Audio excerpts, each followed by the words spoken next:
Hello everyone, welcome back to Guide to Everything.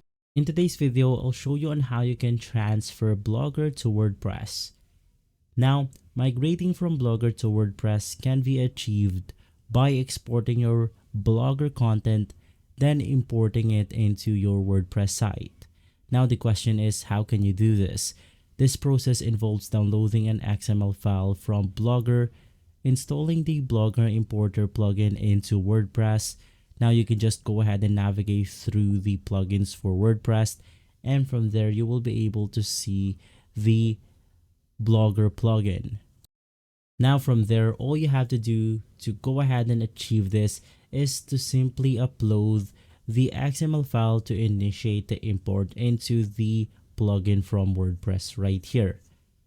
Now, finally, redirecting your Blogger URLs to your new WordPress site is crucial for preserving SEO and user experience.